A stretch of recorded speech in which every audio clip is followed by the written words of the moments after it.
அன்றைய வாழ்க்கையும் இன்றைய வாழ்க்கையும். அன்று வீடு நிறைய குழந்தைகள், இன்று வீட்டுக்கொரு குழந்தை. அன்று பெரியவர் சொல்லி பிள்ளைகள் கேட்டனர், இன்று சிறியவர் சொல்ல பெரியவர் முழிக்கிறார்கள். அன்று குறைந்த வருமானம், நிறைந்த நிம்மதி. இன்று நிறைந்த வருமானம், குறைந்த நிம்மதி. அன்று படித்தால் வேலை, இன்று படிப்பதே வேலை. அன்று வீடு நிறைய உறவுகள், இன்று நிறைய வீடுகள் உறவுகள் இல்லை. அன்று உணவே மருந்து, இன்று மருந்துகளே உணவு. அன்று முதுமையிலும் துள்ளல், இன்று இளமையிலே அல்லல்.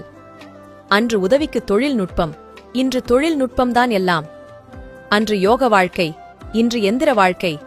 அன்று தியாகிகள் நாட்டை காப்பாற்றினர், இன்று அரசியல்வாதிகள் நாட்டை விற்கின்றனர். அன்று ஓடினோம் வயிற்றை நிறைக்க, இன்று ஓடுகின்றோம் வயிற்றை குறைக்க. அன்று பெரியோர்கள் பாதையில், இன்று இளைஞர்கள் போதையில். அன்று ஒரே புரட்சி, இன்று ஒரே வறட்சி. அன்று சென்றார்கள் வளர்ச்சியில், இன்று செல்கிறது சினிமா கவர்ச்சியில். அன்று மக்கள் நலன் ஆட்சி, இன்று சிக்கல் தரும் ஆட்சி. அன்று கைவீசி நடந்தோம், இன்று கைபேசியுடன் நடக்கிறோம். அன்று ஜனநாயகம், இன்று பணநாயகம். அன்று விளைச்சல் நிலம், இன்று விலை போன நிலம். அன்று தொட முடியாத உச்சத்தில் காதல், இன்று தொட்டு முடியும் எச்சம் காதல். அன்று கோடை விடுமுறையில் உறவுகளிடம் தஞ்சம், இன்று கோடை விடுமுறையில் உறவுகளிடம் அச்சம். அன்று வாழ்ந்தது வாழ்க்கை, இன்று ஏதோ வாழும் வாழ்க்கை.